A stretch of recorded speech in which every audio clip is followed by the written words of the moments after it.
Alors voilà, le sujet aujourd'hui, c'est la solitude.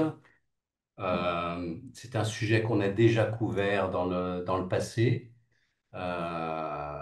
mais c'était à un moment un petit peu différent. C'était juste après le Covid. Et donc, il y avait beaucoup de gens qui avaient en tout cas ressenti de la solitude pendant le confinement. Et donc, on a exploré aussi ça à partir de ce point de vue ressenti des personnes. Euh, je voulais aussi, pour les gens qui sont intéressés ou qui n'étaient pas là, pointer vers deux webinaires qu'on a fait. Le premier, c'est Les émotions, un magnifique cadeau pour nous guider dans la vie. C'était avec Marina Galan. Donc déjà, vous pouvez déjà regarder celui-là parce que c'est effectivement une émotion, un sentiment, la solitude. Et le deuxième, c'était un webinaire avec un invité spécial, Robin Charbit, qui était Les émotions, ça sert à quoi? Donc ceux-là sont sur notre chaîne YouTube et je vous invite, si vous voulez, si vous n'y êtes pas partie de ça, de le regarder. Alors, euh,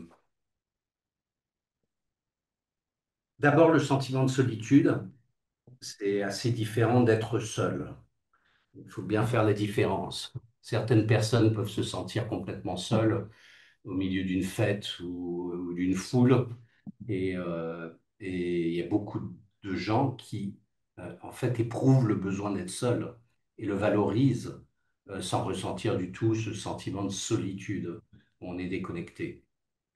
Euh, une des choses qui m'apparaît évidente pour moi, c'est que la solitude, elle est beaucoup plus liée à la qualité des relations plutôt qu'au nombre de connexions qu'on a. Une, une relation de très bonne qualité peut remplir tous les besoins qu'on a d'être connecté, alors qu'on peut avoir avoir 20 copains autour et se sentir seul. Il y a l'aspect des réseaux sociaux aussi, où on est connecté avec des milliers de personnes et on peut se sentir complètement seul. Euh, le sentiment de solitude, en fait, ça c'est défini comme étant l'écart entre le lien social qu'on souhaite et le lien qu'on ressent réellement. Plus cet écart est grand et plus les gens décrivent une solitude de plus en plus grande. Euh, alors, on pourrait parler aussi d'une certaine classification du sentiment de solitude. Il y a la solitude sociale, donc c'est le sentiment de n'avoir personne autour de soi, de ne pas appartenir à quelque chose, ou le sentiment d'être déconnecté des autres. Il y a la solitude émotionnelle, qui est un sentiment d'abandon ou d'exclusion, qui est différente. Et il y a la solitude existentielle, qui est un sentiment d'être vraiment séparé du reste du monde, sentiment d'être incompris. C'est au moment où on se réveille la nuit et on se dit à quoi mon existence sert. Donc ça, c'est plus une solitude existentielle. Si on se place au niveau des trois principes, ce qui est évident, c'est que la solitude, c'est une expérience qui est créée de l'intérieur. La solitude, elle n'est pas causée par le monde extérieur ou l'absence d'autrui dans le monde extérieur, mais c'est notre pensée du moment. Ça, c'est sûr. On ressent ce qu'on pense et on ne ressent pas notre situation. Euh, Sidney Banks disait on est à une seule pensée d'une expérience de vie complètement différente, à une seule pensée. Donc il y a toujours cet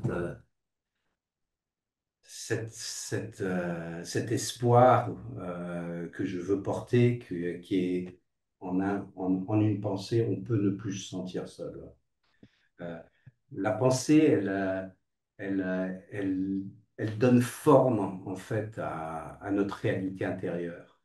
Euh, le sentiment de solitude, il naît quand on croit à nos pensées.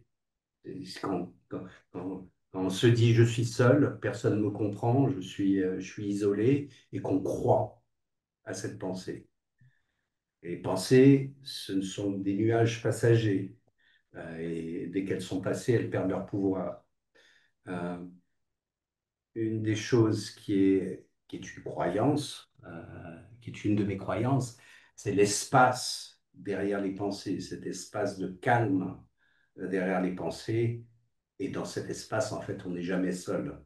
Derrière le vacarme de nos pensées de solitude, il y a toujours un espace de paix, euh, de plénitude et de connexion au vivant.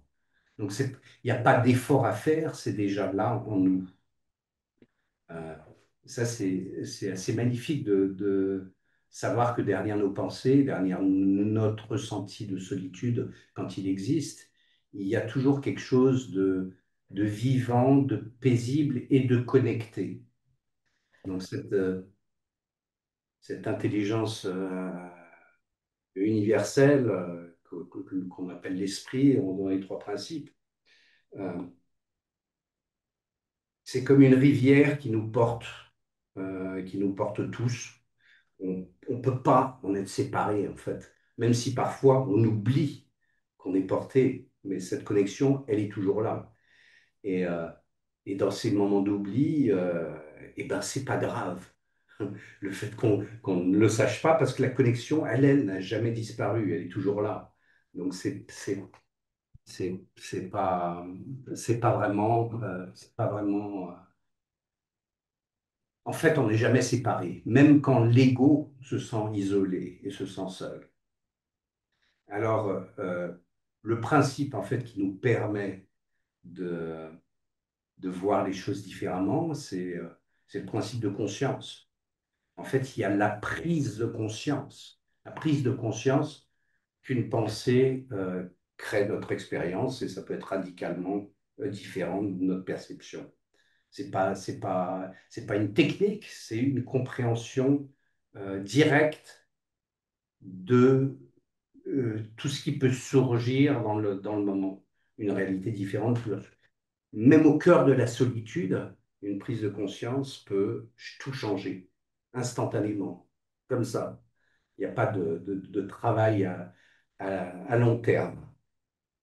Donc, on est déjà connecté. En fait, c'est ça.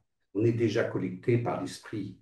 Euh, D'un point de vue spirituel, on n'est jamais seul. On n'est jamais seul. Cette énergie intelligente, mind, celle qui nous anime tous, elle nous connecte. On est profondément liés dans notre nature les uns aux autres, même quand notre pensée nous fait croire le contraire. Donc ça, c'est un peu la vue de, des trois principes. Aussi, une chose qu'il faut se rappeler, c'est qu'aucun état n'est permanent. La solitude, comme n'importe quelle autre expérience humaine, ça fluctue. Ce n'est pas nous.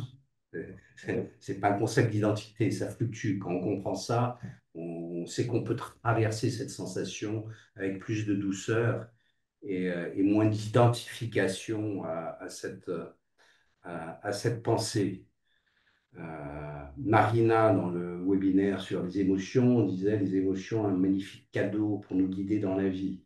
Euh, c'est intéressant de savoir qu'on ressent la solitude et d'essayer de comprendre ce qui fait qu'on ressent cette sensation. Il y a de l'information derrière. Alors, pour chaque personne, ça va être différent, mais il y a de l'information derrière cette émotion. C'est un guide extraordinaire, même si ce sont de temps en temps des émotions qui nous paraissent désagréables. Alors ça, c'est au niveau des trois principes. Il y a quand même, euh, j'en parlais à mon cousin récemment, l'importance du lien. Je parlais un tout petit peu de ça avec Liv et le lien en particulier quand on est bébé ou en très jeune âge. Il faut se rappeler de l'importance du lien. On est quand même des animaux de meute et comme les loups, on a en nous ce, ce besoin en fait d'être en meute et on est construit comme ça. Il y a des neurones miroirs qui nous servent à protéger la tribu. Quand il y a un loup qui commence à réagir, tous les autres réagissent en même temps. Et pour l'homme, encore plus, le lien est vital, cette connexion. Les bébés, ils développent tout un tas de neurones jusqu'à 1 an après leur naissance. Il y a une plasticité, le cerveau continue à se construire et il y a tout un tas de neurones pendant la première année qui sont dédiés au lien, bah, parce qu'un bébé sans adulte, il meurt, c'est tout. Donc c'est vital, c'est d'une importance vitale ce premier lien à l'autre. Euh, donc il y a une grosse dépendance du lien. Je me rappelais des documentaires sur les orphelinats en Roumanie. C'est horrible d'ailleurs. Mais euh, il y a 100 ans, ils montraient que les enfants, en fait, s'ils n'étaient pas touchés régulièrement, et ben, ils décédaient dans ces orphelinats. Donc, c'est pas juste de la pensée. Donc, quand on regarde au niveau des trois principes, le sentiment de solitude, on, on a vraiment l'expérience de notre pensée dans le moment, et cette pensée, ce sont des pensées de solitude.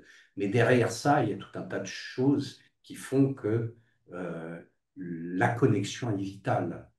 Mais la bonne nouvelle, c'est qu'on est connecté déjà.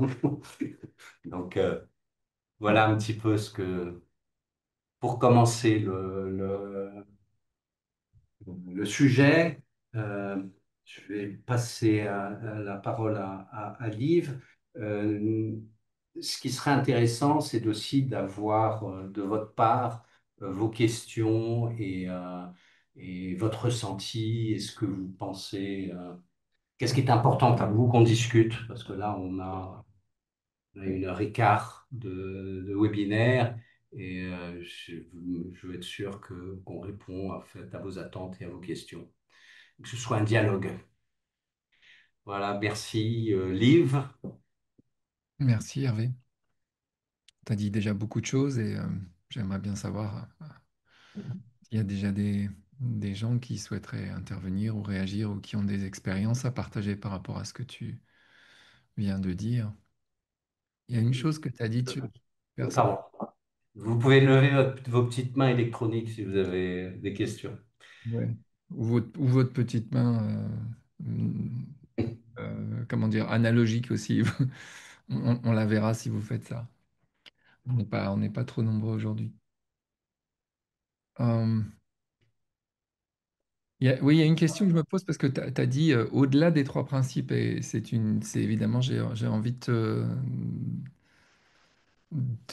titiller là-dessus parce que l'au-delà des trois principes est pour moi une chose qui m'intéresse beaucoup. Enfin, j'ai envie de savoir s'il y a un au-delà des trois principes, c'est-à-dire si les trois principes en fait ne recouvrent, et c'est un peu une question provocatrice, mais est-ce que ça veut dire que ça ne recouvrerait qu'une partie de notre expérience ou pas la totalité de notre expérience? Est-ce qu'il y aurait une exception du bébé, par exemple? Comment est-ce que toi, tu parlerais de ça?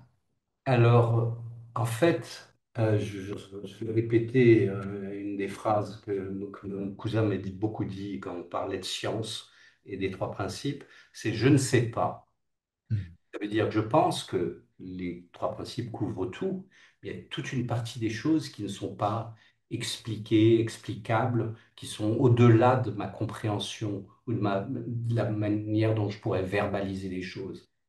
Mm. Donc, le corps humain, par exemple, on connaît la manière dont ça marche parce qu'il y a des toubibs, mais on connaît que la surface. Il y a tellement de choses qu'on ne comprend pas, qu'on ne comprend pas, mais ça ne veut pas dire que ce n'est pas les trois principes en action. Cette énergie universelle, intelligente, pour moi, elle fait 15 000 trucs que je ne peux pas voir, que je ne peux pas appréhender, qui sont au-delà de ma compréhension mon petit esprit. Ouais. Dieu fait l'expérience de lui-même à travers nous. Et il y a accès à beaucoup plus d'informations quand on n'est pas dans notre petit esprit. Donc, je pense que ça les couvre, mais je ne saurais pas te dire comment ça le couvre. Mm, J'en mm, ai l'intuition. J'en ai l'intuition. mm. Je ne sais pas si ça répond à ta question. Mais si, ça répond complètement à ma question. Moi, j'aime bien quand... je, je dis ça dans le contexte d'un livre que je viens de finir d'écrire sur les trois principes et sur l'histoire des trois principes et comment ça s'est mis en place, comment est-ce que Cinebanks en a été amené à parler des trois principes au bout de 18 ans, mais pas du tout au début, quand il a eu son expérience. Donc, et comment, même dans sa tête à lui, ça a cheminé pour en arriver à quelque chose où il a cessé de voir la moindre exception, en fait. Et, et tout en reconnaissant exactement ce que tu viens de dire, c'est-à-dire le mystère. Quand on sait que 68% de la matière de l'univers, on n'a aucune idée de ce que c'est, que 27% c'est la matière noire, qu'on ne sait pas trop bien ce que c'est non plus, on sait qu'elle existe par déduction, et qu'en gros, tout ce qu'on sait de notre univers, c'est en fait pas grand-chose. Ça rend humble, et ça effectivement évite enfin, ça m'évite en tout cas moi de dire je détiens la vérité, parce qu'il y a tellement de choses qu'on ne sait pas. Et pour en revenir à la solitude, et puisqu'aucune main ne s'est levée, si Hervé Caron a levé la main, alors je lui passe la parole tout de suite. Vas-y Hervé. Gilles, pardon, Gilles. Oui, bonsoir tout le monde. J'avais une question pour Hervé, en abondant totalement tout ce qu'il explique. Moi, c'est une question plus terre à terre. C'est en pratique, qu'est-ce qu'on fait en sachant qu'on est connecté, mais qu'on est envahi par ces pensées de solitude ou de sentiment d'être seul, hein. En sachant qu'on est connecté, comment est-ce qu'on retrouve justement cette connaissance, cette conscience de la connexion qui est constante? Comment est-ce qu'on la retrouve? Est-ce qu'il y a des recettes? Peut-être qu'il n'y en a pas, hein, mais c'est pour quelqu'un qui serait en détresse parce que souffrant de solitude, on lui dit, oui, mais tu es déjà connecté. Est-ce qu'il y a une méthode pour l'amener à retrouver cette connexion qui a toujours été là? Bon, je ne sais pas si la question a un sens. C'est un petit peu ce que j'avais. Yves? Ah, c'est ça, tu me passes là. C'est bien, c'est bien essayé. Est-ce qu'il y a une méthode? Alors, bah, on aimerait bien qu'il y ait une méthode. En tout cas, moi, dans ma pratique, quand j'accompagne les gens, j'aimerais bien. Parfois, j'ai mon ego qui voudrait qu'il y ait une méthode. Et, euh, et je crois pas qu'il y a de méthode. Par contre, alors il n'y a pas de méthode pour des tas de raisons. On pourrait s'étendre là-dessus. C'est en fait quand on se sent envahi et submergé par une sensation de solitude, ça veut dire une chose très simple. Ça veut dire qu'on est effectivement submergé dans un tourbillon de pensée qui nous déconnecte de l'essence de ce que nous sommes. Mais alors, qu'est-ce que c'est l'essence de ce que nous sommes? Et comment on fait pour... La seule chose que moi, je puisse faire, c'est dire aux gens, à la personne qui est en face de moi et qui me partage qu'elle se sent dans une solitude absolue, c'est essayer de la ramener dans le présent et essayer de lui faire voir les trois principes. Les trois principes, c'est l'esprit, la conscience, la pensée. L'esprit, c'est quoi? C'est savoir, est-ce que... la question que je vais poser à la personne, c'est est-ce que tu es en vie? Est-ce que tu fais une expérience? Est-ce que tu peux répondre à cette question par oui ou par non? Est-ce que là, tout de suite, tu fais une expérience? Il est très rare que la personne me dise non, parce que si elle me disait non, c'est qu'elle serait morte. Ou alors vraiment, oui, dans un état de conscience très altéré, ça peut arriver, mais a priori, elle va me dire oui. Je vais dire, bon, qu'est-ce que c'est que ça? Est-ce que tu sens qu'il y a quelque chose qui te traverse, qui est comme une espèce d'énergie vitale? Est-ce que tu le vois, ça? En général, alors ça dépend, hein. Il y a des gens qui disent, je sais pas. Mais c'est la seule manière dont on peut arriver à guider les gens vers le fait qu'il y a une énergie et qu'on ait l'expression de cette énergie. Après, les mots vont parler ou pas en fonction de la personne. Mais il se passe quelque chose. Est-ce que tu es conscient? Est-ce que tu peux répondre à cette question? Là, tout de suite, est-ce que tu es conscient ou consciente? En général, les gens répondent oui. Et là, il y a des questions disruptives. Ça va dépendre du niveau de conscience de la personne et dans quel état de détresse elle est. Mais si je lui dis qui est conscient? Alors la réponse automatique qui vient souvent c'est ben moi. Mais c'est qui toi?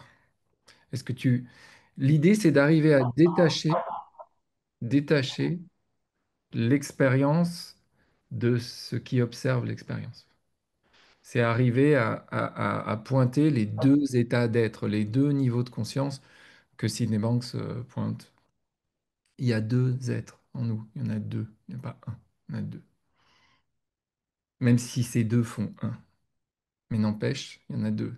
Il y a ce qui, l'expérience vécue et ce qui observe l'expérience vécue. Là, ce que viennent apporter les trois principes, c'est ça. Pourquoi ils révolutionnent la psychologie? Parce que la psychologie, bon, il y a certains courants de psychologie qui parlent un peu vaguement de ça, mais là, c'est de dire, il y a deux dimensions dans l'être. Il y a l'être humain que tu es, il y a l'écorce, comme j'appelle ça l'écorce, moi. Et puis, au cœur de l'écorce, il y a un noyau. Il y a l'énergie, c'est le noyau, elle vient du noyau. Si tu te sens seul, déconnecté, triste, c'est que ton écorce, tu as l'impression qu'elle est déconnectée du noyau. Ça passe plus. Le courant ne passe plus. Il passe que dans un sens, il passe que dans le sens de l'énergie. Regarde, tu te sens vivant, tu te sens conscient, mais il va pas dans l'autre sens. Tu vois pas qui tu es. C'est la seule méthode qui existe. Et pour voir qui tu es, tu n'as qu'un seul outil, la pensée. C'est ce que tu penses qui crée ta réalité à chaque instant. Si tu commences à penser que tu es l'expression d'une énergie, que cette énergie dont tu es l'expression, c'est la même que moi. On fait exactement la même expérience à deux endroits de localisation différents. On peut commencer un dialogue. Ça marche pas toujours. Jonathan a levé la main et j'attends avec joie que tu prennes la parole, Jonathan. Je voulais rajouter un tout petit truc sur la question de Gilles, c'est que les tips and tricks ou la méthode pour ne pas se sentir seul, euh, toutes ces méthodes, tu en verras des centaines sur Internet, c'est toujours la méthode qui a marché pour une personne et elle ne s'applique pas forcément aux autres. Il faut trouver sa propre méthode, son mode d'emploi. Moi, mon mode d'emploi, c'est effectivement, quand j'ai une émotion, pouf, je me rappelle que ça vient d'ici et hop, je m'extirpe du flot de mon expérience pour pouvoir observer ma pensée, qui est une pensée de solitude. Ça m'arrive très rarement. Mais chacun doit trouver sa méthode.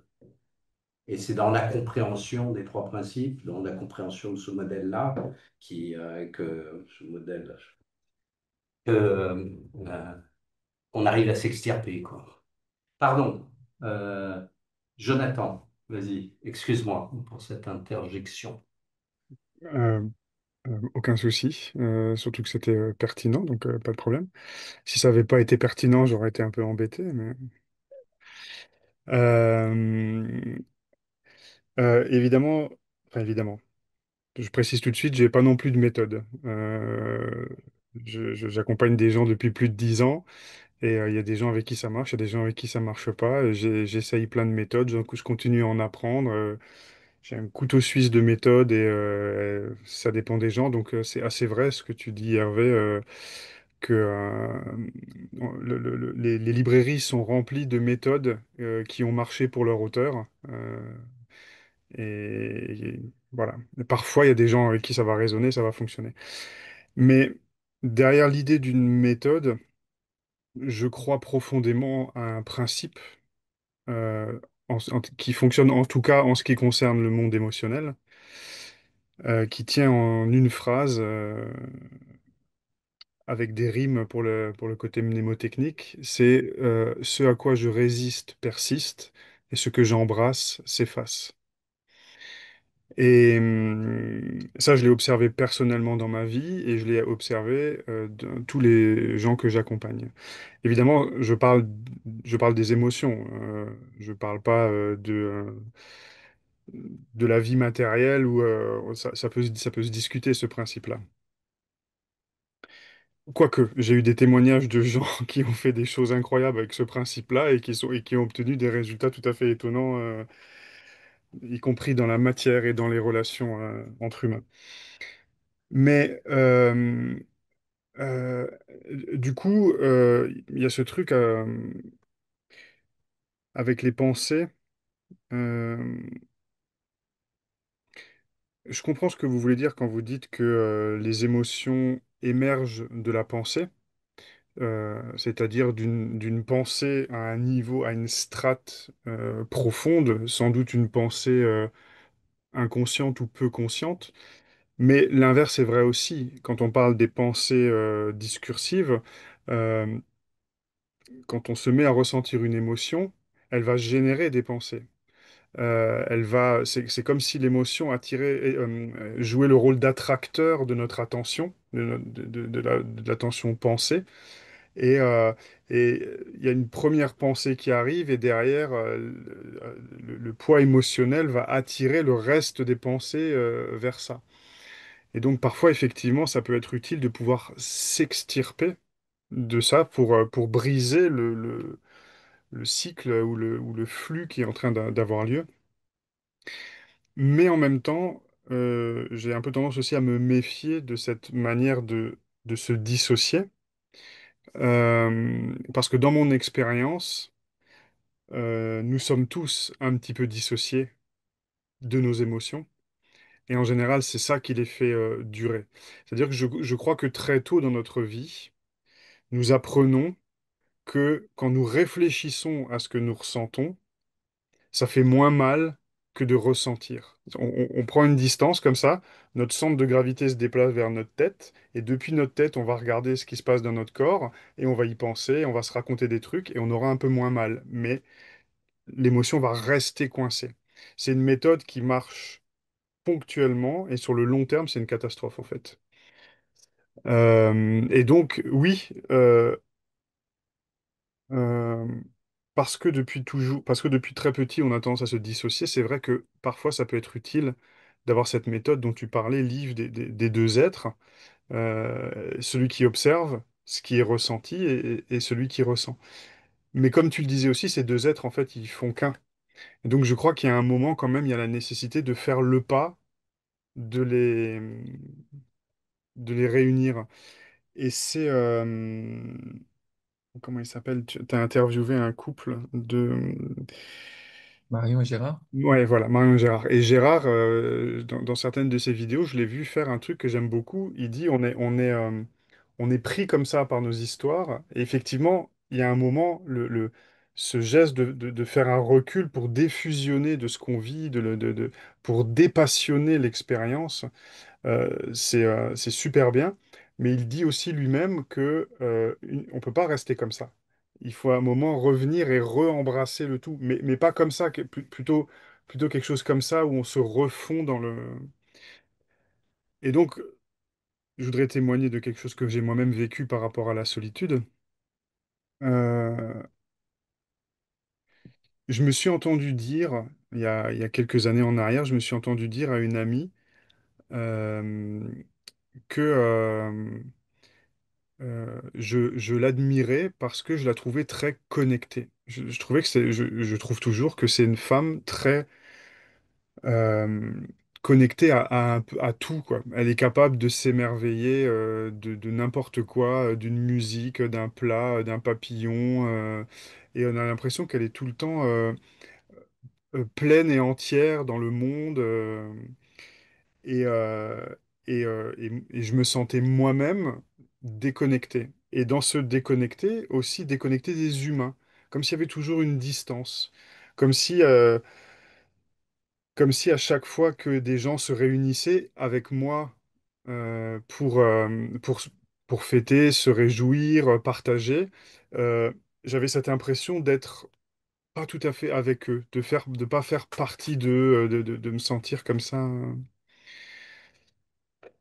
Et elle était surprise que je lui témoigne ça parce que de son point de vue à elle, elle me trouvait très connecté. Elle comprenait pas que je le sente pas. Elle dit c'est marrant, tu le manifestes, ça se voit que tu l'es, mais tu le ressens pas. C'est bizarre.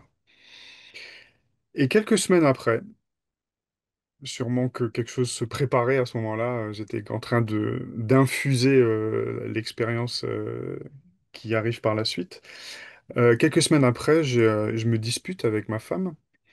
Et je réalise sur le moment, j'ai une prise de conscience que je suis en train de prendre une posture que je prends toujours. Une posture un peu en retrait où je m'efface, et j'attends qu'elle vienne me chercher. Presque comme une bouderie, mais pas la bouderie fâchée, plutôt la victime qui s'enfuit et on attend qu'on revienne chercher la victime. Donc j'avais cette posture-là. Et quand j'ai pris conscience que j'avais cette posture-là, euh, j'ai cherché à sentir en quoi j'étais victime.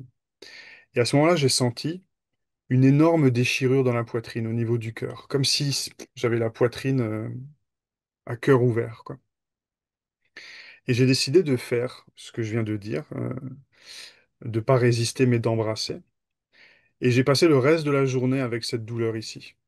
Et j'ai essayé tant bien que mal de faire les activités que j'avais à faire, mais tout en restant connecté à ce qui se passait vraiment pour pas le fuir, pour pas me laisser distraire et vraiment rester.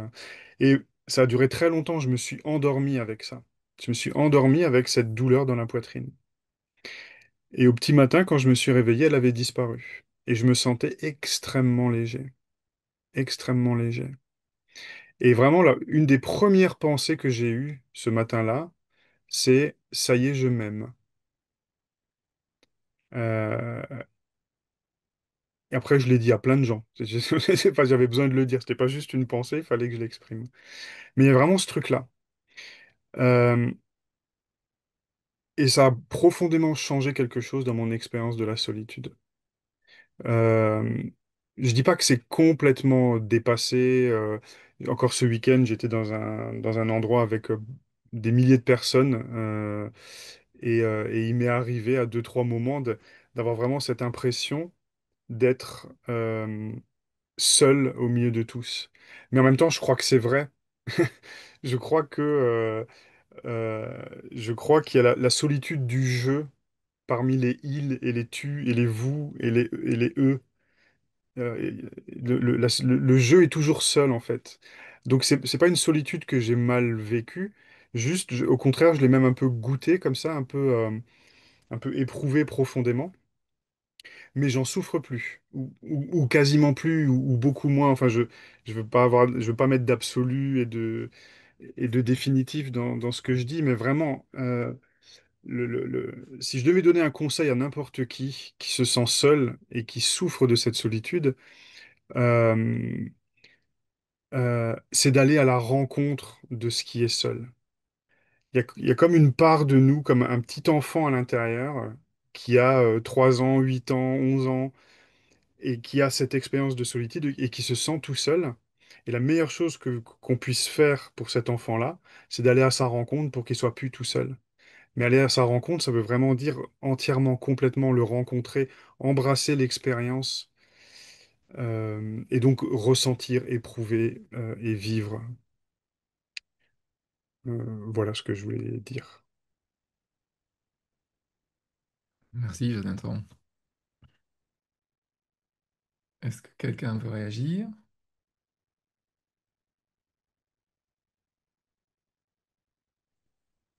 Je veux bien une toute petite chose. Euh, Là, on parle un petit peu, on met en opposition le fait de s'extirper de l'expérience quand elle fait mal, s'observer, penser, pour ne plus être dans l'expérience, et aussi en même temps, de l'autre côté, il y a cette capacité, si on peut avoir la capacité de vivre pleinement l'émotion jusqu'au bout, et ça peut avoir des effets qui peuvent être très bénéfiques. Mais en fait, il n'y a pas vraiment d'opposition. Dans le webinaire qu'on a eu avec Marina, qui était les émotions, un cadeau pour nous guider dans notre vie, euh, il y a en fait un système différent. Le système des émotions, c'est le système du ressenti. Et tu parlais d'émotions qui créent des pensées derrière. Et effectivement, ça arrive. Mais penser nos émotions, c'est utiliser le mauvais système. Quand on pense nos émotions, notre cerveau n'est pas fait pour gérer, c'est pas le bon système. Le système de la pensée, c'est la pensée. Le système du cerveau, c'est la pensée. Le système des émotions, c'est le ressenti. Donc en fait, l'information derrière l'émotion, elle est dans le ressenti. Et c'est le système. Donc ressentir tes émotions, il y a un message qui est pas souvent intellectuel. C'est un message qui est dans le système des émotions, qui est ressenti. Donc c'est juste cette différence que je voulais faire parce que beaucoup de gens pensent leurs émotions. Et quand on fait ça, on utilise le mauvais système. D'ailleurs, le cerveau est très bon pour inventer 15 000 raisons. Euh, Et puis, toutes les émotions ne sont pas forcément des émotions qui sont alignées avec le sens de la vie, avec la fréquence de la vie. Si on est en train d'avoir des pensées qui sont des pensées qui sont contre soi-même, des pensées qui ne sont pas nécessaires, qui sont des pensées qui te font pas du tout avancer, au contraire, qui te tirent vers le bas, je pense qu'il y a une utilité de s'extirper pendant un moment pour se rendre compte du film d'horreur qu'on est en train de créer. Et là, derrière, il y a quelque chose que lui disait beaucoup avant, qui est où est-ce que je vais mettre mon énergie? La première pensée, elle va arriver, et celle d'après aussi, elle va arriver. Notre libre arbitre derrière, c'est où est-ce qu'on va mettre l'énergie de la deuxième pensée. Il y a cette pensée qui est là. Est-ce que je veux mettre de l'énergie dessus? Est-ce que je vais mettre du fuel sur cette pensée-là? Ou je choisis de la laisser partir. Et derrière, il y en a une autre qui va arriver qui sera différente.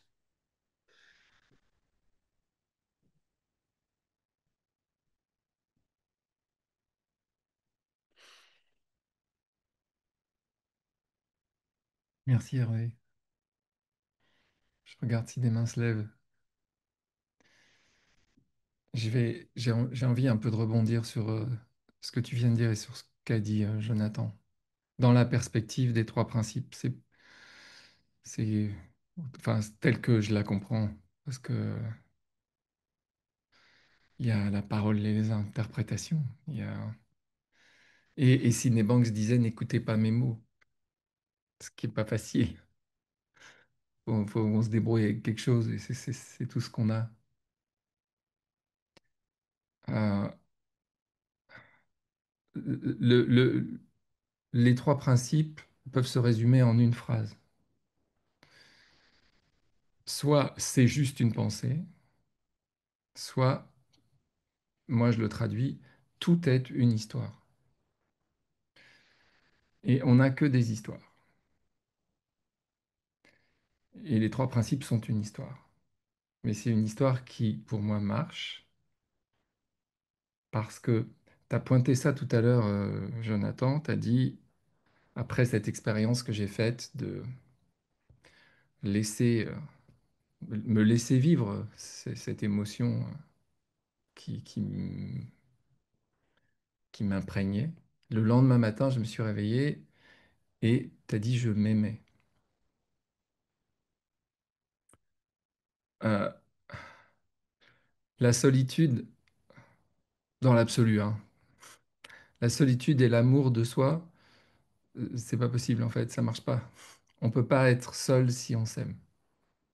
Si on s'aime, on est connecté au plus connecté du plus connecté qu'on peut. C'est mon expérience à moi. Apparemment, c'est aussi un peu la tienne. La connexion que j'ai trouvée, c'est quand j'ai trouvé l'amour de moi. Quand j'ai été capable de dire, je suis le véritable amour de ma vie. Pas seulement de le dire, parce que le dire, on peut toujours le dire, mais le ressentir, le vivre, l'incarner, l'être, il n'y a pas de doute. Et, euh, et j'ai une histoire qui marche bien avec ça, c'est que pourquoi est-ce que c'est pas juste que je m'aime moi parce que j'aime d'un seul coup alors que je détestais ma tête, que je détestais ma voix, que je détestais mes gestes et tout. D'un seul coup, j'ai pas eu une espèce de choc, c'est pas d'électrochoc qui fait que d'un seul coup, oh bah tiens, non, finalement, je m'aime.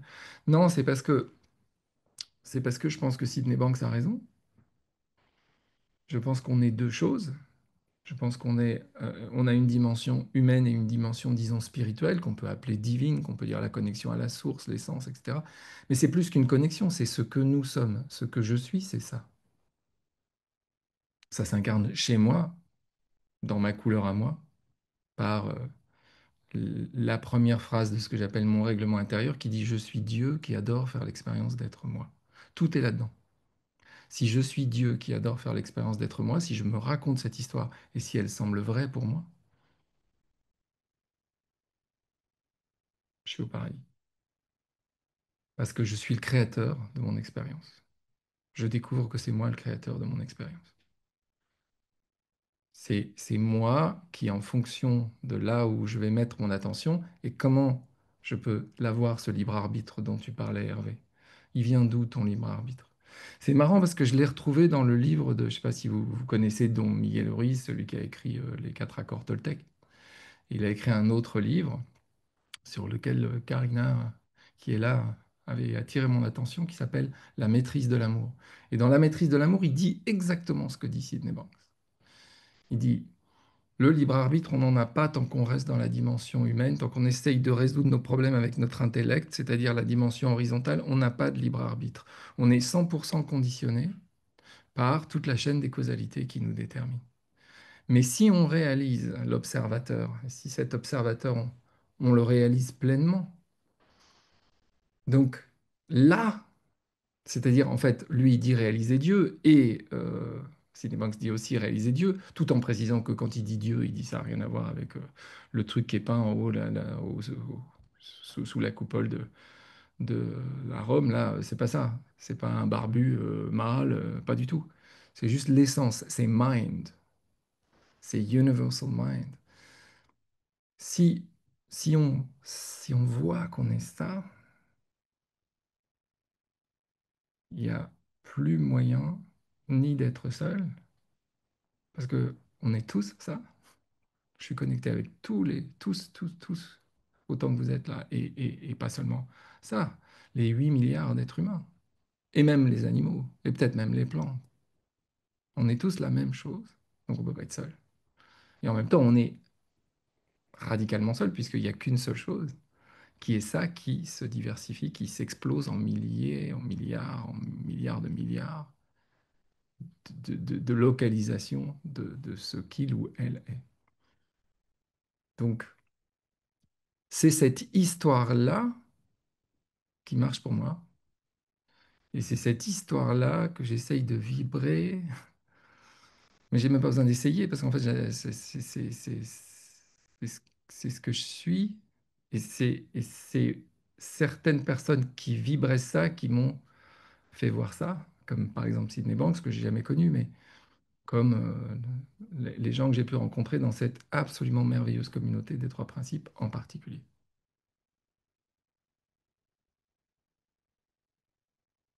Voilà.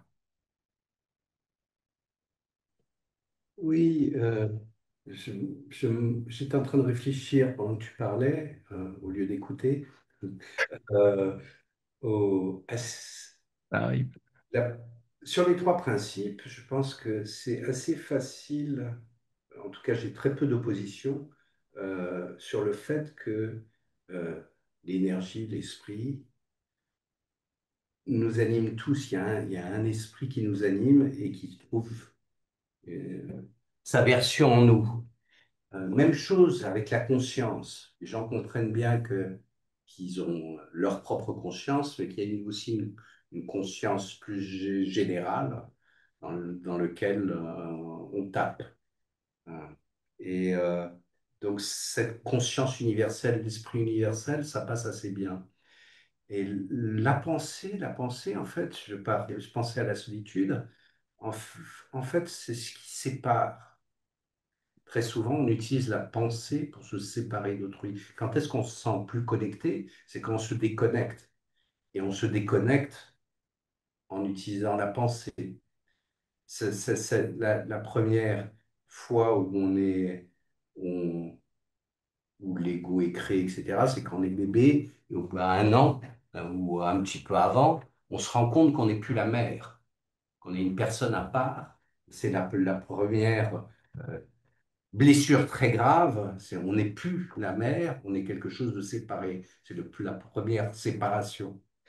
Et je vois que derrière ça, on se sépare, on se sépare, on se sépare du reste des autres. Donc c'est pas, j'ai l'impression que le sentiment de solitude, en fait, c'est toutes les fois où nous-mêmes on se sépare des autres. Parce que cette connexion, elle est toujours là, toujours. On se sépare quand aussi on se divise. Il y a moi et le reste du monde. Après, il y a moi et ma famille et il y a le reste de la tribu. Il y a ma race, il y a le blanc et il y a le reste. Et, euh, et à chaque fois, il y a des degrés de division où on se sépare des autres.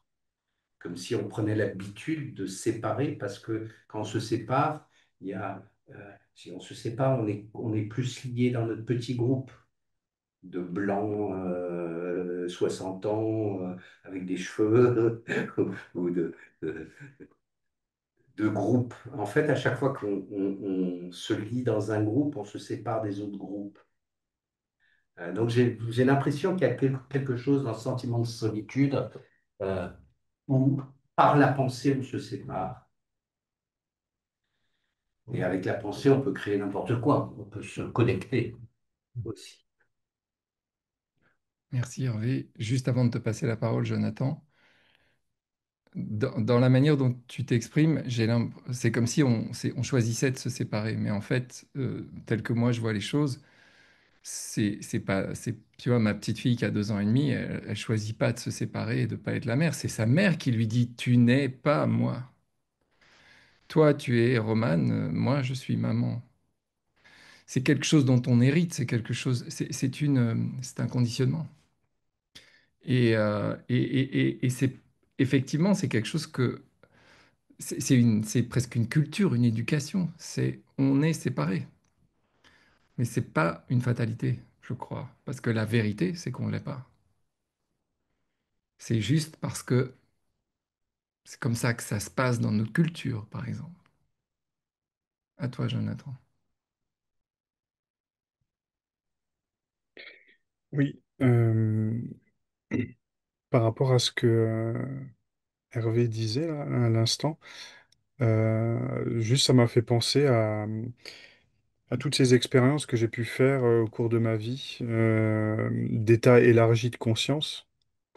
Euh, et, et vraiment, j'insiste sur ce élargi parce que pendant longtemps, je disais les états modifiés de conscience, et puis un jour, on m'a fait remarquer que dormir, c'est un état modifié de conscience.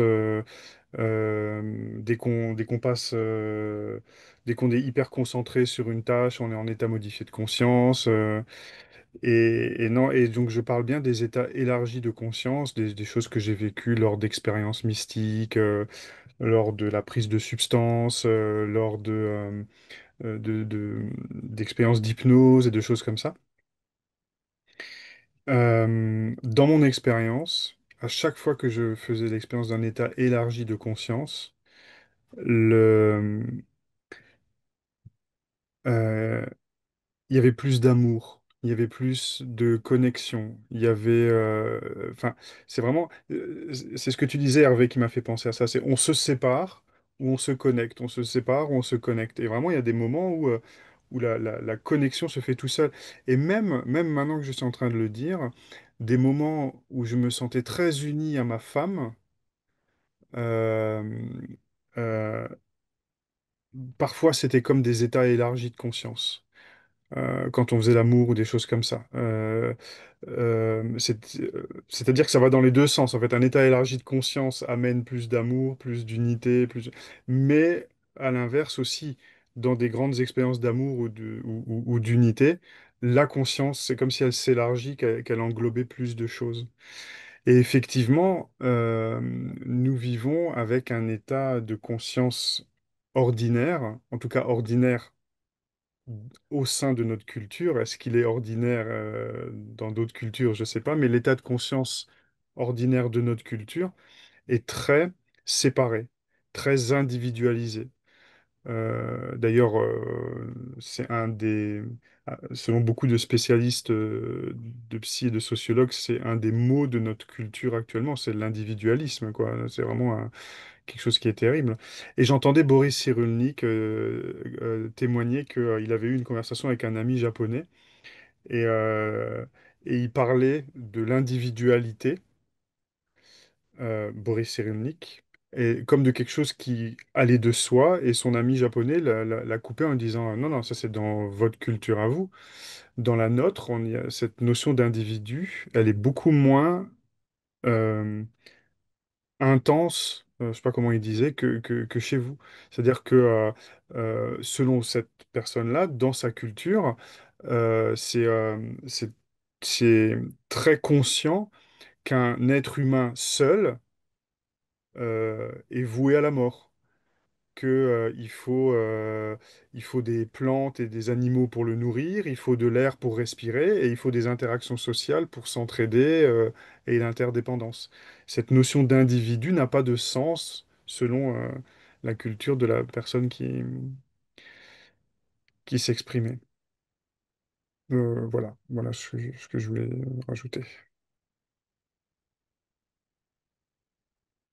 Merci, Jonathan.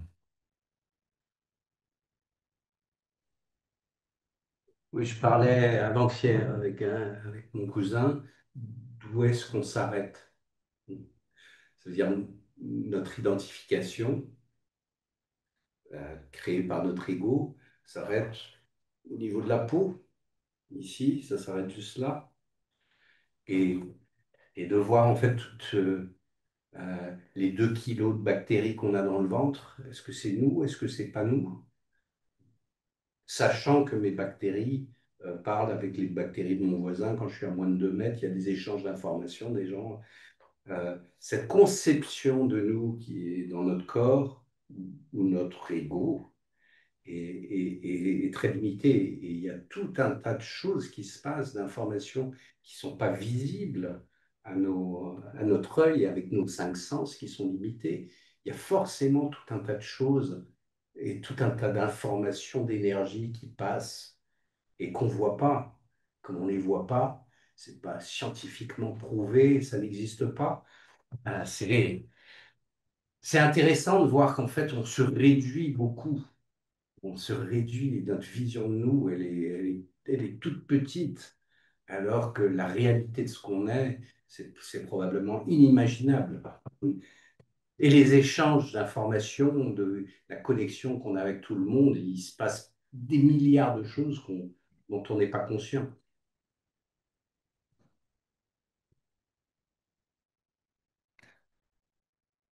Jonathan, vas-y.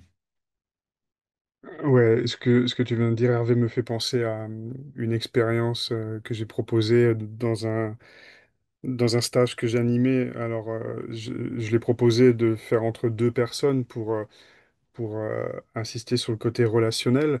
Mais est-ce que vous seriez d'accord de faire un bref exercice avec moi là? Juste, prenez une de vos mains et posez-la sur la table devant vous. Vous posez la main sur la table et regardez bien avec vos yeux. Regardez bien comment se dessine nettement la limite entre votre main et la table. C'est très très net, c'est un trait très fin.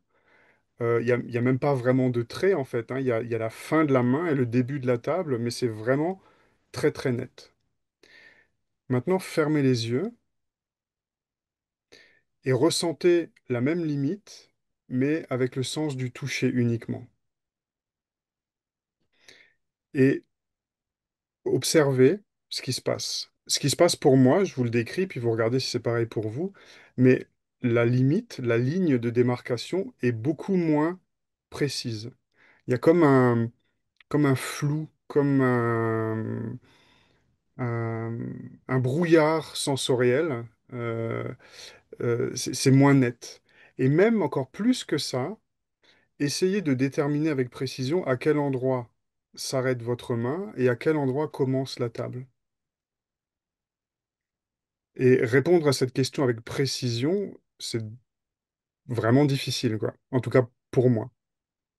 Et donc, en fait, une fois qu'on quitte le sens visuel, qui est très mental, qui est très dans le discernement, dans la séparation, séparation des formes, séparation des couleurs, et qu'on rentre dans d'autres sens, on perçoit les choses différemment. D'ailleurs, beaucoup d'entre nous, pour goûter un aliment, pour écouter une musique, on va fermer les yeux, pour être moins séparés. Voilà. C'est la fin de l'exercice, vous pouvez rouvrir les yeux.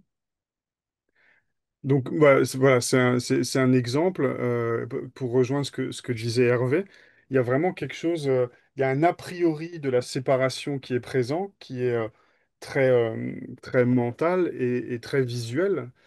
Euh, et dans les autres sens, si on enlève la mémoire et ce qu'on a appris, notre limite, là où je termine et là où l'autre commence, ou là où le monde commence, est beaucoup moins nette. Voilà. Je peux répondre que pour moi, alors la ligne visuelle est nette, mais de sentir avec les yeux fermés, euh, j'ai senti avec beaucoup plus de force, en fait, l'appui de mes doigts, mes 5 doigts sur la table. Et j'ai senti les bouts de mes doigts appuyés sur la table. Donc, les lignes de démarcation ont changé de place, mais pour moi, c'est pas du tout moins fort. Au contraire, le contact avec la table était renforcé. Voilà, c'est juste une ressenti. Oui, oui, oui, bien sûr. Et je suis complètement d'accord avec toi. C'est d'ailleurs ce que je voulais suggérer à la fin. Quand on veut encore mieux profiter d'une musique ou encore mieux goûter un plat, on va avoir tendance à fermer les yeux parce que ça va intensifier la connexion et la relation avec... et là, c'est ce qui s'est passé pour toi. C'est comme si tu entrais encore plus fort en relation avec la table. Mais Oui. ce que je veux dire, c'est que euh, nos yeux ont une tendance immédiate à séparer. On voit une différence de forme, on voit une différence de couleur et c'est très très net. Alors qu'une fois qu'on a les yeux fermés, la perception euh, euh, le- ne permet pas forcément de marquer une différence. Il y a une sensation, il y a une expérience, on éprouve quelque chose, mais ce qu'on éprouve n'est pas forcément, n'est pas, ne sépare pas. Et je t'invite à recommencer plus tard et à essayer de sentir avec grande précision où c'est que ta main se termine et où c'est que la table commence. Et quand tu cherches vraiment l'endroit précis dans la sensation, hein, pas dans la mémoire, dans la sensation, c'est plus compliqué que ça. Mais je pense pas qu'il y a une séparation. Et je pense que le lien, c'est très clairement, ça passe très clairement par les traces de nos doigts, vous savez, les empreintes digitales. Donc, pour moi, c'est spirituel. C'est une forme, déjà, sur le bout de nos doigts, nous avons une forme spirituelle. Et, et dans la table, il y a du bois. Donc c'est pas c'est pas c'est pas une séparation.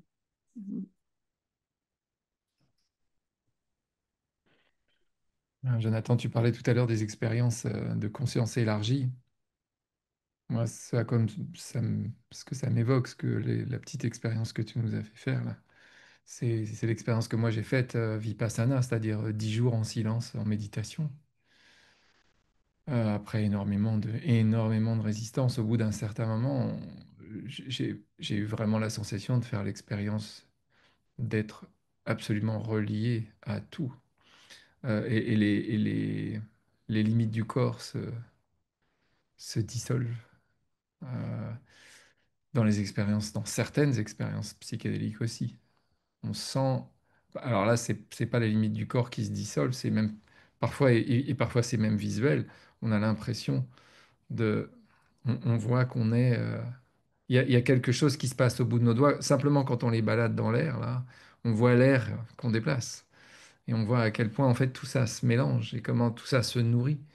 On voit comment les arbres respirent et comment ils aspirent du gaz carbonique et ils rejettent de l'oxygène. Enfin, on voit quelque chose et on voit que c'est mon gaz carbonique qui est aspiré par l'arbre et qui se transforme. Il y a un truc comme ça où on se relie complètement à cette chose unique que dans la non-dualité on appelle l'unité, et qui est ce dont nous serions l'expression, ce que notre expérience est l'expression.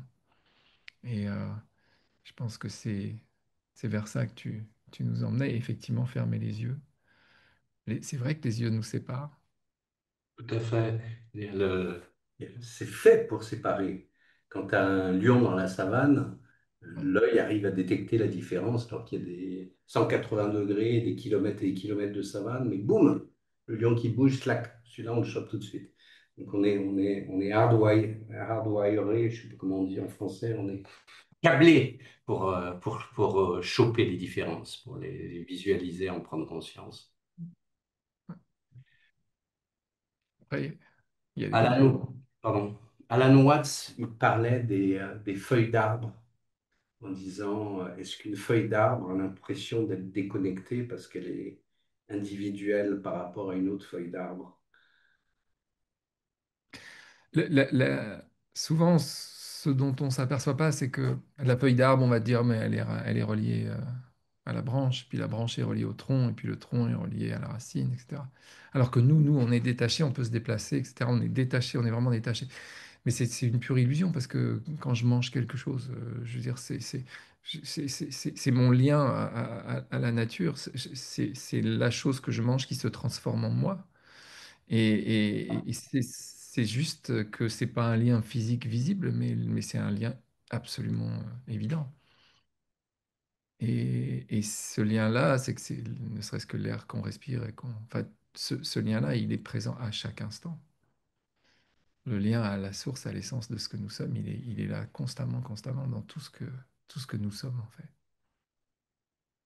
Donc on parlait de la solitude au début, on peut assez vite s'apercevoir que déjà on est une seule chose qui s'exprime en milliards et de milliards de localisations. Donc déjà rien que ça, il y a une singularité, il y a une seule chose, mais il y a des milliards de manifestations. Donc l'idée même de la solitude dans ce contexte-là, il- il est, il est une pensée. Si je ressens de la solitude, c'est que je pense. La solitude, c'est ce que tu disais au début, on a presque bouclé.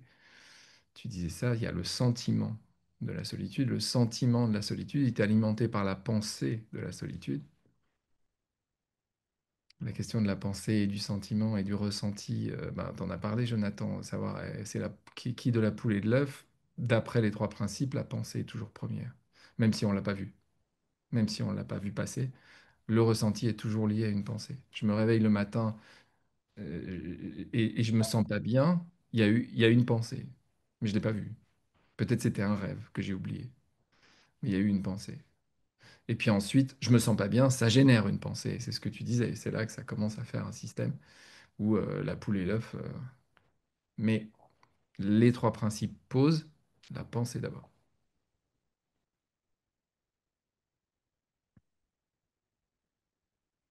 Pour revenir à nos fondamentaux. Qui d'autre aurait envie? Quelle heure il est? Comme tu le dis souvent, Hervé, nous ne sommes pas obligés d'occuper le temps jusqu'au bout. Normalement, on a jusqu'à 19h30, c'est ça? Oui, on peut arrêter avant. Un tout petit truc que je voulais dire, c'est que euh, il y a cette question de mettre de l'énergie sur les choses, et c'est par la pensée. Normalement, ce que j'ai entendu, c'est qu'une émotion, s'il n'y a pas de fioul dessus, elle dure 1 minute et demie. Et on ressent une pensée, on la ressent dans notre corps et dans notre biologie, si on met aucun fioul dessus pendant 1 minute et demie. Donc, quand on ressent la senti de la solitude pendant des heures, des jours, etc., il faut voir combien de fuel on met sur cette émotion qui pourrait partir en 1 minute et demie.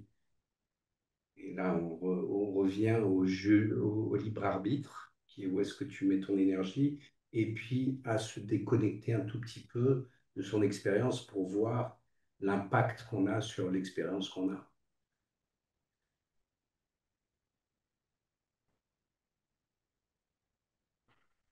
Oui, c'est un coach qu'on connaît bien, qui s'appelle Dominique Scafidi, qui parle de cette histoire d'énergie, que la pensée qui n'est pas connectée à l'essence de ce que nous sommes, si elle génère une émotion, cette émotion, elle n'a pas de source, elle est uniquement alimentée par la pensée. Et c'est la quantité de pensée qui génère cette émotion. Et effectivement, comme tu dis, si on la laisse passer, bon, on a plus ou moins mesuré qu'en 1 minute et demie, c'est fini. Ouais. Mais C'est même cool. sans, C'est cool de savoir ça. et oui, mais même sans aller chercher, faire des expériences avec des électrodes et tout, il suffit de voir dans l'expérience qu'on fait, si je suis en train de me dire, euh, Dominique Scafidi et Abraham X, ils parlent de la voiture que tu... La pensée, c'est comme une voiture que tu laisses en haut de la colline, tu sais, puis tu te mets au point mort et tu lâches le frein à main. Et donc ta voiture, au début, elle va commencer à descendre. Mais elle descend tellement lentement que tu peux te mettre devant et rien que ton poids, tu peux l'arrêter. Mais si tu ne l'arrêtes pas tout de suite, donc si, d'une certaine manière, c'est un peu la métaphore de 1 minute et demie, quoi. Hop, ça va, tu peux l'arrêter. Mais si tu ne l'arrêtes pas tout de suite, elle va commencer à prendre de la vitesse, puis là, tu ne pourras plus l'arrêter. Puis alors, imagine ce que ça va donner en bas de la pente. Et c'est ça, c'est quand on va dans un tourbillon de pensées noires où on commence par dire il s'est passé ceci, cela, du coup, je vais perdre mon boulot. Si je perds mon boulot, oh là là, et puis ma famille, et puis je vais me retrouver sous les ponts. Enfin, on connaît ces espèces de tourbillons de pensées. Et ça sonne à la porte, ou et le téléphone sonne, alors qu'on est en plein dans ce truc-là. Et il y a quelqu'un qui nous appelle et qui nous dit, j'ai absolument besoin de ton aide tout de suite, est-ce que tu peux venir? Poum, c'est fini. Hop, on est passé à autre chose. On pourrait y retourner dans cette espèce de tourbillon. Mais dans l'instant, notre attention a été attirée sur autre chose, et nos cerveaux, ils sont incroyables pour faire ça. J'ai le sentiment que, en tout cas pour moi, muscler cette capacité-là sans qu'il y ait le téléphone qui sonne, ça a été quelque chose qui m'a incroyablement aidé dans la vie. Cette capacité à voir que je suis en train de faire de mettre de l'énergie sur des pensées qui sont en train de me bousiller. Hop! Non, hé, qu'est-ce que tu fais là? Qu'est-ce que je suis en train de faire? Et s'accrocher à autre chose. Déplacer l'attention. C'est une capacité qu'on a. On pourrait appeler ça le libre arbitre. Quand on sait qu'on l'a. Quand on y a touché. D'une certaine manière, tu élèves ton niveau de conscience en fait, en Exactement. faisant ça. Oui. Et euh, c'est pas la police des pensées, hein. Je suis pas en train d'être l'avocat de dire tiens, il faut s'observer parce que comme ça, boum, on peut arrêter l'expérience si elle nous fait du mal. Effectivement, on a cette capacité-là. Maintenant, on peut très bien choisir de partir à fond dans cette voiture qui descend, Et il y a une certaine valeur à avoir l'expérience de, de, de, de, de tout. Tout a de la valeur. Et on peut choisir d'avoir l'expérience d'un film d'horreur ou d'un Walt Disney ou d'autres choses. À Et c'est partir mieux, de... ouais, Pardon? c'est mieux si on sait qu'on est en train de faire ça. Oui, c'est mieux. Parce que si on ne sait pas, là, c'est vraiment, c'est pas qu'on regarde le film d'horreur, c'est qu'on est dedans, quoi. C'est pas cool, c'est moins cool. Oui. Effectivement. Mais cette compréhension des trois principes, ça nous permet justement d'aller dans ces films-là et de ressentir, d'en avoir l'expérience, tout en se sentant en sécurité. Oui. Parce qu'on sait qu'on peut s'extirper. Si ça devient trop pénible ou si ça nous fait du mal, on peut s'extirper et puis choisir autre chose. Exact. Mais ça peut être très intéressant de vivre à fond la tristesse, des émotions qui sont entre guillemets négatives, l'étiquette de négatives qui peuvent être très intéressantes d'avoir, puis de se dire tiens, allez, je vais à fond là-dedans. Puis quand on en a marre, paf, on, on switch sur autre chose.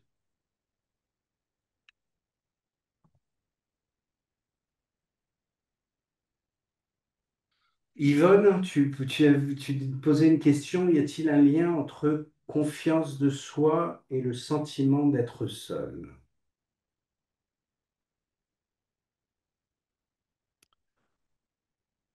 Je, Je veux répondre. je n'en sais rien. J'en sais rien. Je pense que quand on a le sentiment d'être seul, ouais, je sais pas, je sais pas. Je, je, je sais pas répondre à ça. Peut-être. Moi, je dirais juste que la confiance,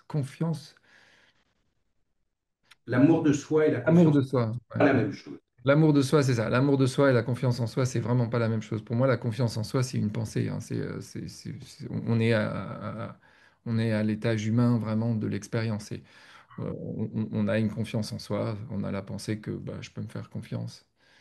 L'amour de soi, et puis la confiance en soi, du coup, elle est, si jamais elle est connectée si elle est validée par quelque chose, si elle a besoin d'une validation extérieure, la confiance en soi, bah là, on peut se sentir très seul. Parce que si jamais elle est invalidée pour une raison ou pour une autre, parce que quelqu'un nous a dit quelque chose qui nous blesse, et du coup, on perd notre confiance en nous, bah, ça veut dire qu'on a donné le pouvoir à l'extérieur. L'amour de soi, c'est la paix intérieure non négociable. C'est de toute façon, c'est pas que ça peut pas m'atteindre, c'est pas la question de ça peut pas m'atteindre. Souvent, il y a une confusion autour de ça. C'est ça peut m'atteindre, mais ici, ça sème, ici, ici, ça peut pas être, ça peut, ça sème ici. C'est bien avec soi. Et quand on est bien avec soi, j'en ai fait l'expérience personnelle, et là, c'est vraiment une expérience personnelle. Moi, j'ai vécu toute ma vie pratiquement sans amis, avec des relations de travail. Depuis que je me raconte cette histoire, j'ai trouvé l'amour de moi, je n'ai jamais autant développé d'amitié, et parfois comme ça, juste comme ça. Parce que quand il n'y a plus d'inquiétude ici, aucune, quand il n'y a plus d'enjeu dans la relation, genre il faudrait qu'il m'aime parce que sinon je ne vais pas m'aimer, et là, du coup, ça rend la question de la solitude, ça l'allège énormément parce que je ne peux pas imaginer que je vais jamais être seul au sens où on l'entend en général. C'est pas possible. Parce que même avec moi, je suis bien. Je sens aussi que la confiance en soi, comme le sentiment d'être seul, c'est assez intellectuel. Ça se passe là-haut. Donc, il y a l'ego, il y a tout ce qu'on a construit, tout ça, c'est des gros systèmes de pensée. Dans l'amour de soi, on n'est plus du tout dans l'intellectuel. Là, on est dans l'amour, le flot des pensées est chanté, c'est l'expérience de l'amour de soi, c'est beaucoup plus dans l'expérience. Et exactement, exactement, Hervé. Et l'amour de soi dissout complètement la nécessité de la confiance en soi. Elle est dans le package, elle est dedans, elle est indissociable en fait. Parce que l'amour de soi, c'est c'est la fin de la peur, en fait. Et la confiance en soi, quelque part, ça voudrait dire qu'on pourrait ne pas avoir confiance en soi quand on s'aime. Ça paraît pas possible. C'est Michel Legrand. Quand on s'aime.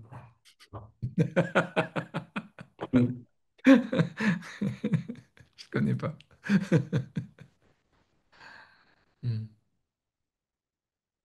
Très bien, je pense qu'on va s'arrêter là-dessus, si ça vous va à tous. Il n'y a pas de questions brûlantes. Je vous remercie beaucoup d'être venu. Le prochain webinaire, c'est un webinaire table ronde, donc sans sujet précis. Vous êtes les bienvenus et puis ce sera voilà, un dialogue avec tout le monde. On peut parler de n'importe quoi. Ce sera dans 15 jours. Je vous remercie beaucoup, Philippe, Merci tout le de monde. votre présence. Merci Hervé. Un webinaire de bonne qualité. C'est tout. Merci, bonsoir tout le monde. Merci à vous. Merci bien. Au revoir.